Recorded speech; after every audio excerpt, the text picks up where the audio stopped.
Welcome back to the channel and welcome back to another quick pick prediction video. In this video, I'll be predicting the bantamweight bout between Aiemann Zahabi versus Pedro Munhoz. And how do I feel about this one right here? Is I'm going low confidence Aiemann Zahabi to beat Pedro Munhoz. Yeah, as far as like the there was definitely a knock. I still think there's still a stigma behind Aiemann Zahabi. Like, people kind of want to fade him and this stuff and whatnot. And can I fully understand that? I don't, but to a degree I can. And I haven't been a guy that's been picking Aiemann Zahabi like, oh, I've been picking him in this fight. I've been wary of him, but I haven't been picking him. And I'm picking him for, I believe, the first time. Not the first. I picked him over that Aiemann Zahabi. That was easy money. But yeah, a lot of these other fights I haven't been picking him. But I was definitely wary of him in what was it? That was the last fight or one of his fight we fought not Ziam. Yeah, it was Basharat. That's who I'm thinking of, Basharat. Because I knew, like, this guy's still very good. And we look at when you look at Zahabi's losses, he was doing real good in that one fight against the Brazilian game. I mean, the name's a little early to me, but let me just kind of shorten it because I don't have to dig my brain too much to try to remember these names. But he was doing good in that fight. Then he ran into Will set up spinning back up. It was not like he was getting dogged and lost the fight.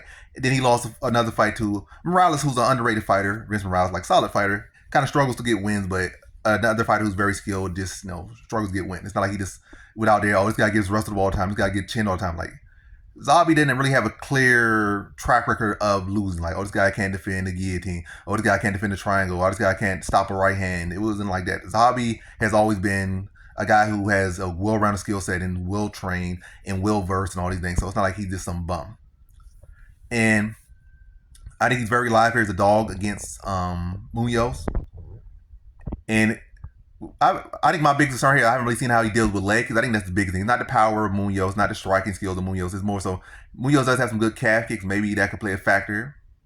Maybe his chin of Zahabi. But Zahabi should be the longer fighter. Munhoz got T-Rex arms, a little short, kind of stalky kind of guy. And I think Zahabi can push a pace and exploit the length, work behind the jab, and just outwork Munhoz. That has been the path to beating Munhoz. Yeah, these cops out there just been annoying. They just not even, I don't think they're going over there. It's like, whoop, whoop, whoop, whoop, whoop. They just playing out there. But anyway, yeah. I think Zahabi will be longer. I think he's just as technical, if not more technical than Munhoz. And it's not like, we look at the people that have beat Zahabi, those two just very different occasions. Got caught by spinning elbow that was very well set up. Pedro Munhoz is not a guy that typically surprises you with no punch and knock. I haven't really seen him surprise anyone with no punch and knock him out or anything like that.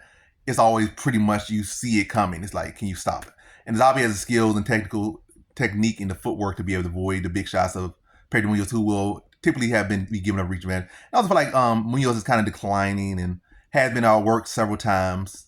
It has never really been the case that Munhoz I've really seen him outwork anyone. I see him go into dog fights and out battles someone, but as far as like in a technical fight and, put up the higher work rate and winning that battle, like I say, he's gone in those battles, but I feel like more so he's been being led. Like, he's been trying to keep up with the output of people, but I've never really seen him be able to outwork anyone. We look at his decision. He lost to Marlon Vera, he lost to Aljo, he lost to Kyler Phillips. So when it ever comes down to like points in landing, which I feel like Zahabi's very good at, when a guy's so well trained and he the younger brother of his coach Faraz Zahabi, his brother.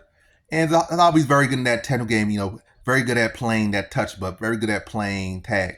And he was able to win that tag match against a very game Basharat.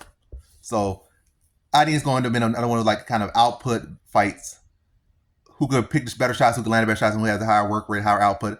And I think that's going to be Zahabi. Zahabi's a very solid technical fighter, and he knows how to play that game. It has never been like Pedro Munhoz has been a very high output fighter.